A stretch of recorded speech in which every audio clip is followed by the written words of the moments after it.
My stepfather kicked me out at 18 while mom was away, claiming you were an adult now, I'm not running a charity. When mom returned, she calmly said, "No, Gregory, you're not running a charity. You're receiving one." Then she exposed how she'd been secretly paying for everything while he freeloaded for years. The look on his face when he realized he had zero legal rights to her house was priceless. When my mom told me she'd be out of town for a week, I didn't think much of it. It wasn't the first time she had to travel on short notice. This time, it was to visit her sister, who'd been hospitalized. She made sure the fridge was stocked and even left a little extra cash for takeout if I didn't feel like cooking. Before she left, she hugged me tight and said she'd be back before I knew it. I didn't expect her husband, my stepfather Gregory, to be warm or fatherly in her absence, but I figured we could ignore each other for a few days and stay out of each other's way. That was usually our unspoken agreement anyway. Gregory had never hidden the fact that I wasn't his priority. He'd always acted like I was some lingering responsibility he was forced to tolerate. The guy had been married to my mom for 6 years by then, but he treated me like a temporary guest in my own home.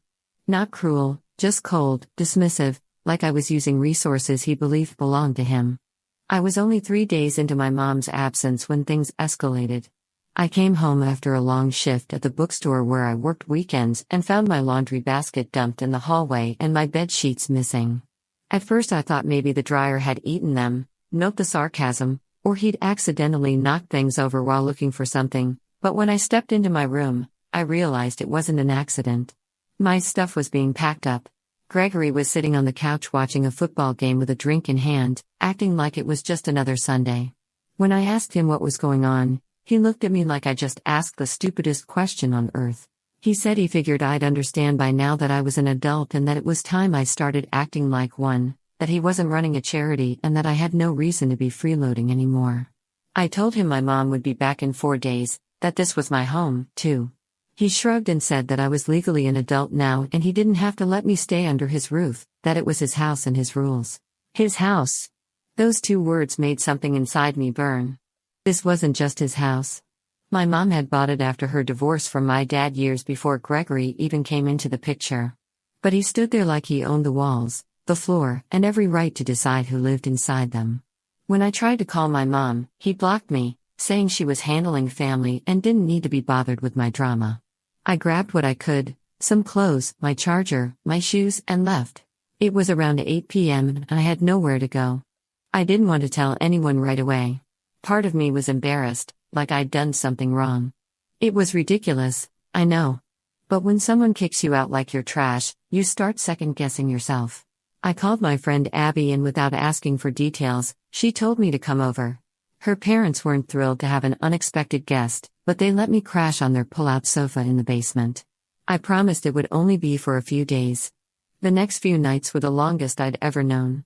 Abby tried to keep my spirits up, brought me snacks, invited me to watch movies, but every time I closed my eyes, I kept hearing Greg's voice, "You're not a kid anymore.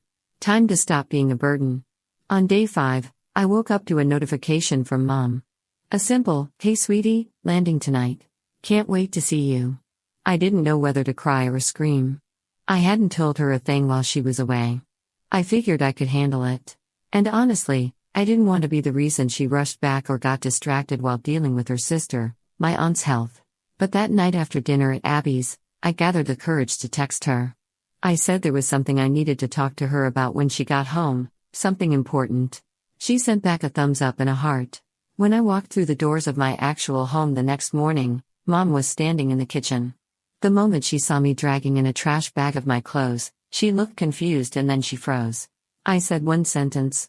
She didn't even wait for me to explain. She called out Gregory's name once, loud. He came in from the den, his usual morning coffee in hand, acting like everything was normal. He said something like, "Oh, so the runaway's back, huh?" I swear I've never seen my mom's face fall like that. I didn't have to say a word. She turned to him, asked if what she was hearing was true, that he kicked me out while she was gone. He smirked and said he was just teaching me a lesson in independence, that I needed to grow up sometime. She didn't yell. She didn't scream. She just looked at him like he was a complete stranger. Then she turned back to me and told me to go upstairs and rest. She'd take care of everything. And I believed her. But I could tell even then something inside her had snapped. I stayed upstairs like Mom told me, but it was hard not to listen in. Even with the door mostly shut, the house wasn't big, and the tension practically echoed off the walls. She didn't scream the way I imagined she would. Her voice was calm, low, and direct, which somehow made it worse. I could tell Gregory wasn't expecting that. He kept trying to cut in, make excuses, twist words like he always did, but she wasn't having it. She asked him why he thought it was okay to throw her daughter out while she was away. He said I was 18 and needed to learn how the real world worked, that he wasn't running some kind of charity. That word again, charity. I heard a long pause and then I heard her say something I'll never forget. No, Gregory, you're not running a charity. You're receiving one. Silence. Complete silence for a good 10 seconds. I didn't even hear him breathing. Then came the nervous chuckle from him, followed by a very fake sounding, "What's that supposed to mean?" She didn't raise her voice, just laid it out plain. She reminded him of a few facts he seemed to conveniently forget. He moved into this house after losing his job, and she let him do that rent-free. She paid the mortgage, utilities, groceries, and even covered the payments on the car he drove every day. He hadn't contributed more than a few $100s here and there over the last 2 years while working part-time jobs he constantly quit. He hadn't even bought her a birthday gift in the past 3 years without using her own credit card. She asked him point blank what exactly he thought he was offering that gave him the right to evict her daughter while she was out of town. Gregory tried to fight back and claimed he cooked and that he did handyman stuff around the house and that he was the man of the house. But the more he talked, the weaker it all sounded. She said being the man of the house didn't mean pushing her child onto the street like she was some problem to be dealt with, especially when the person doing the pushing was living off her money the whole time. I didn't even realize I was crying until I looked down and saw the front of my shirt damp. And for the record, I cooked. This wasn't just about being kicked out. This was years of watching this man slowly chip away at her confidence. Years of him making subtle digs about her age, about how she lucked out finding someone like him, about how clingy I was. I guess I never really knew if she saw it, but now it was clear she did. She told him to leave. Just like that. He laughed at first, thought she was bluffing, but when he saw she wasn't, he started switching tactics. First came the guilt trip. How could she do this after everything they'd been through? Didn't she remember their wedding vows? Then came the anger, saying she was just a bitter woman who let her bratty daughter run the house. And when none of that worked, he went quiet. I heard the front door slam not long after. And later that afternoon, Mom came up to my room with a cup of tea and sat beside me. She didn't say much, just rubbed my back for a minute and told me everything was okay now, that I wasn't going anywhere again, not unless I wanted to. When I asked her why she hadn't said anything all these years, she just sighed. Said that sometimes you want something to work so badly that you ignore the cracks. And sometimes you think keeping the peace is the best way to hold your home together. But when he crossed the line and hurt me, she realized something important. There's no peace in a house where your child doesn't feel safe. Then she told me that Gregory didn't just get kicked out. He got cut off completely. My jaw dropped. Apparently, the whole time they were married, she'd been careful. The house was still in her name. She never added him to her will. Every joint account had a cap, and she kept a big savings account in her maiden name. Gregory had thought he was entitled to everything, but legally, financially, he had nothing. She told me she'd spoken to her lawyer that morning to make sure it stayed that way. I was stunned, not just because of how prepared she'd been, but because I never realized how much she'd been protecting herself and me behind the scenes. For a long time, I used to wonder if she saw how he treated me, if maybe she'd chosen to look the other way. But now, I realized she was just picking her battles, and this time she'd picked mine. That night, I slept in my own bed again with fresh sheets. I didn't go to bed tense. But the story wasn't quite over yet. 2 days later, Gregory showed back up. I came home from the grocery store to see his car, actually, my mom's car that he drives, in the driveway. My heart immediately dropped, but Mom wasn't panicking. She was sitting calmly on the front porch, sipping her iced tea like it was any other Tuesday. Gregory stood a few feet away, clearly angry. But there was something different this time. Desperation. He was saying something about how this was all a misunderstanding. That he was willing to work through things if she just listened. That he didn't mean to make me feel unwanted and that he thought she'd understand what he was trying to do. She didn't say a word, just handed him a white envelope. I didn't even need to ask. I knew what it was. Inside was a copy of the lawyer's letter. Formal divorce paperwork. No backtracking, No warnings. Gregory looked at the paper and then at her. Asked if she was really going to throw away 6 years over a silly argument. She didn't flinch. Said it wasn't about the argument. It was about character, and he had shown his loud and clear.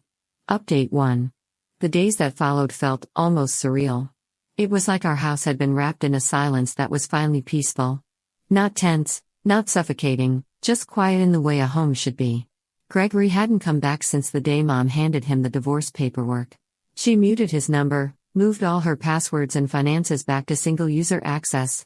She even asked me to help her set up a new PIN for her debit card, something he used to know without ever asking. I could see her slowly breathe again. It wasn't easy for her. 6 years is a long time to live with someone, even if they weren't all good years. But she was getting stronger by the day. Then came the messages. Not to her. He couldn't get through. He started texting me. At first, it was smug stuff. He said he hoped I was proud of myself for ruining a marriage and breaking apart a family.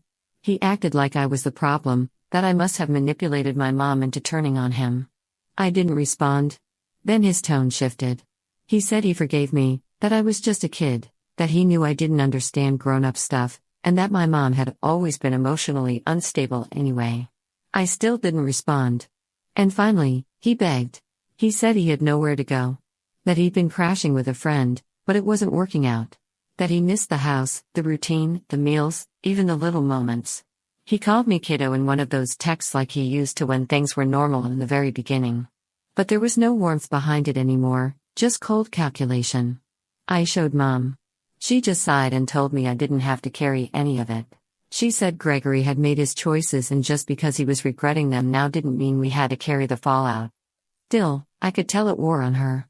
The idea that she once loved this man enough to believe he'd be a real partner, a father figure. Even that weekend, we went to the farmer's market together, something we hadn't done in years. She laughed while trying samples. I picked out weird jams just to see her face scrunch up. And for once, we didn't talk about Gregory. It felt like starting fresh until Monday morning. Gregory showed up at her work. He stood outside the building like some lost puppy.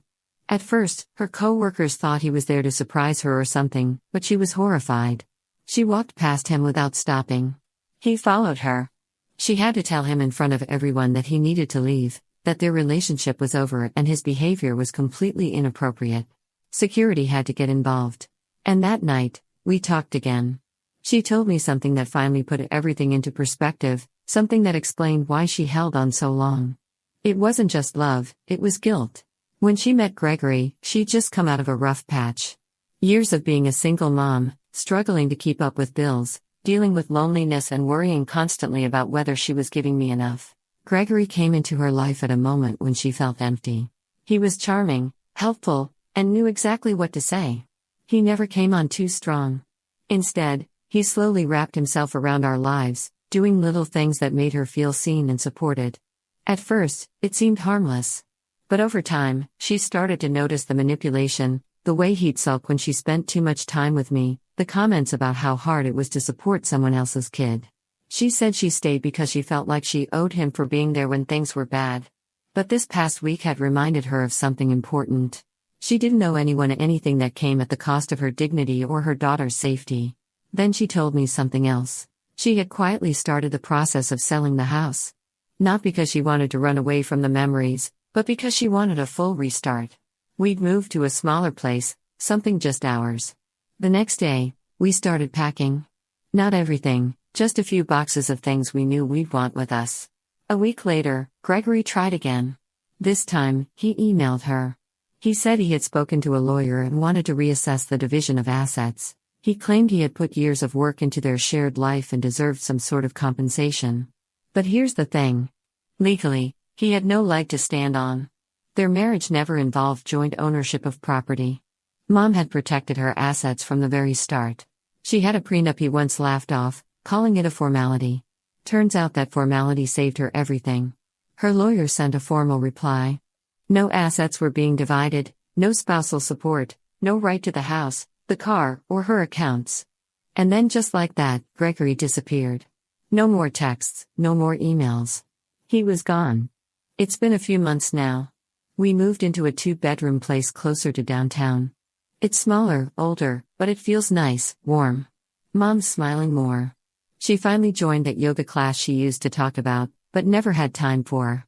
I started working part-time at another bookstore near the campus I plan to attend next semester. Update 2. It had been almost 2 months since we moved into the new place, and life had slowly started to feel steady again. Our home wasn't fancy, but it was warm in the way that mattered. It had mismatched furniture and boxes we still hadn't fully unpacked, but it was filled with peace, laughter, and a lot of teen nights on the couch, watching reruns of old shows we both liked. Mom seemed lighter. There was a kind of brightness in her that I hadn't seen in years. Not forced happiness, not putting on a brave face for me, but real unfiltered joy. I knew she still carried some guilt over what had happened, but I also knew she was done letting Gregory's shadow linger in her life. We thought he would only appear when the cooling-off period was over. We were wrong.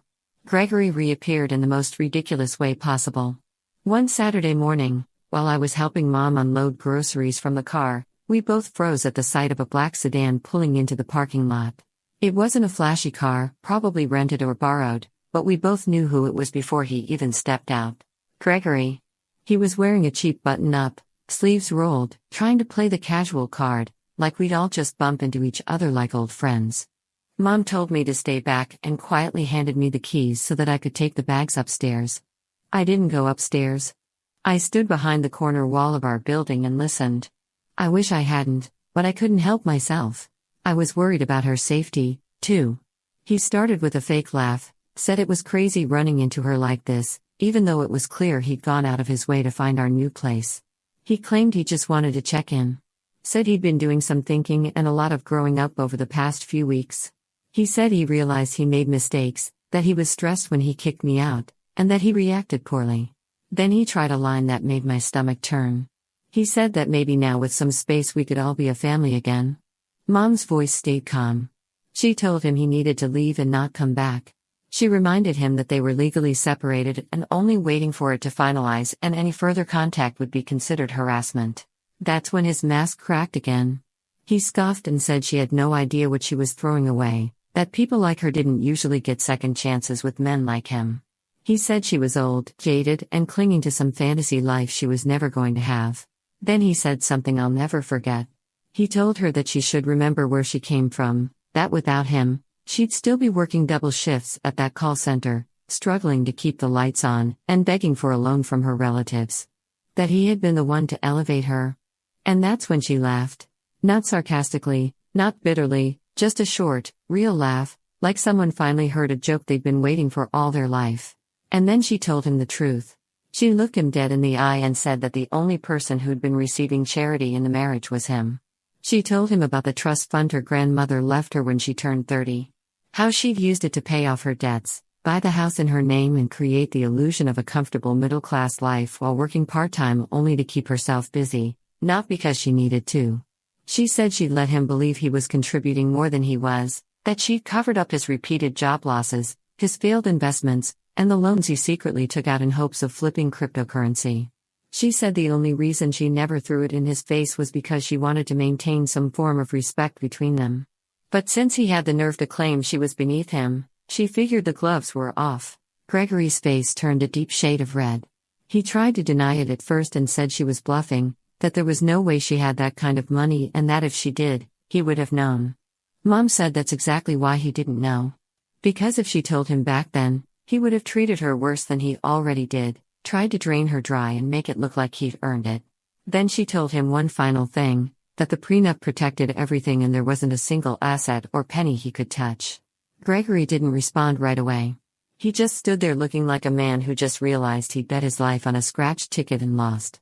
When he finally did speak, all he said was that she'd regret this, that karma had a way of coming around. Then he got in the car and drove off. Mom didn't look back once. Later that night, she told me she debated telling him that truth for a long time. But when he showed up trying to play the victim, claiming she owed him something after everything he'd done, she realized it was the only way to close that chapter. We didn't talk about him again after that. Instead, we made dinner, watched a terrible cooking competition show, argued about whether or not pineapple belonged on pizza, and for the first time in a long time, I felt something settle deep in my chest. Security, not just financial, emotional. I wasn't a charity case, and she wasn't either. We were a team, and now we could finally live like it. Update 3. It was a Sunday afternoon. I was home alone since Mom had gone out to run errands. When I opened the door, I froze.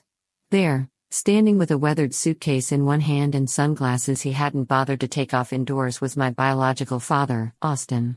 I hadn't seen him in person since I was 16. And even back then, it was more of a handshake at a diner kind of visit than anything resembling real parenting. He'd moved abroad not long after the divorce, some corporate job in the Middle East, I think, and his presence in my life was kept alive, mostly through inconsistent birthday cards and the occasional polite check-in with Mom. He looked older now, like life had finally caught up to him. But there was a steadiness in his expression that wasn't there before. I stood there, too stunned to speak, until he gently asked if Mom was home. She wasn't, but I let him in anyway. He didn't say much at first, just looked around, noticing the mother's space, the unpacked boxes. Eventually, he sat at the kitchen table and sighed. Said he had only just found out what had happened, about Gregory kicking me out, about Mom leaving, about everything. He'd heard it from an old friend of Mom's, someone who ran into him at the airport when he came back into town for a short visit. He hadn't even been planning to stay long, but apparently that conversation changed his itinerary. He said he knew he hadn't been around the way he should have, that he always assumed Mom had it handled because she was strong and stubborn and never wanted to ask for help, but he regretted letting that assumption keep him away for so long. And then, before I could say anything, the doorbell rang again. It was like the universe was on a timer. This time it was Gregory. Of all the moments he could have chosen to try another grand re-entrance into our lives, he managed to pick the exact one when my biological father was sitting in our kitchen sipping lukewarm tea. I opened the door and immediately felt a wave of annoyance ripple up my spine. Gregory had that same self-important look again, the one that screamed he was here to reclaim what was rightfully his. He looked me over like I was a child throwing a tantrum, and then gave some pitiful speech about how he and Mom needed to talk things through like adults. Before I could shut the door in his face, I heard Austin's voice from the kitchen, low but firm. He asked who it was. When I said it was Gregory, I expected him to sit quietly and let me handle it. But no, my father got up, walked right to the door beside me, and opened it wider so Gregory could see him standing there. Now, that was a moment I'll never forget. Gregory blinked like he didn't recognize the man. Then his eyes narrowed. Austin kept his expression calm, but his tone had cooled into something razor-sharp. He said he had just flown in and had heard about Gregory's little stunt, kicking out a teenage girl while her mother was out of town, calling it not running a charity, and then trying to slither back when he realized he'd bitten the hand that fed him. Gregory scoffed, obviously rattled. He said it wasn't any of Austin's business, that this was a family matter between him and his wife. Austin smiled, but it wasn't a warm one. He told Gregory that this was very much his business, that I was his daughter, not his wife's problem. That while he had kept a respectful distance for years out of courtesy and trust, he had never signed off on a grown man thinking it was okay to put his child on the street over some ego trip. Gregory tried to pivot, said that maybe things were miscommunicated, that he had just made a bad judgment call during a stressful week. But Austin didn't budge. He told Gregory flat out that any man who couldn't keep a roof over a young girl's head for even 1 week wasn't fit to claim authority in that household. That if it weren't for Mom's grace, Gregory would have been jobless and homeless years ago. Gregory's face turned a deep crimson, and for a second I thought he was going to try to argue. Instead, he turned to me, maybe thinking I'd soften the blow, and said that maybe we were all overreacting, that he was just trying to help our blended family function better. Austin cut in sharply. He told Gregory not to insult our intelligence with that nonsense. And then came the final blow. Austin said that if Gregory came near our place again, he'd get a restraining order. He wasn't bluffing. He even pulled out a business card from his wallet. Apparently, he had a lawyer in town, and he was more than willing to get involved if necessary. Gregory stood there, stunned. This wasn't the version of my father he'd been expecting. Maybe he thought I didn't have anyone standing behind me. Maybe he assumed I was just some angry stepkid trying to make trouble. But now he realized I wasn't alone. He turned around and walked off without another word. Once the door shut, Austin sighed that he hadn't meant to go full Liam Neeson, but someone had to say it. We both laughed. Not because it was funny, more because it felt like something had cracked open, letting the light back in. Mom came home about an hour later, her eyes widening the moment she saw Austin at the table. But after a brief pause, she smiled. They hugged like two old friends. And just like that, the past collided with the present, but this time it worked in our favor. That night, we all ate dinner together, not as some happy family fantasy, but as three people who had finally understood where they stood. Gregory may have thought he was the man of the house, but he was just a visitor in a home that never truly belonged to him.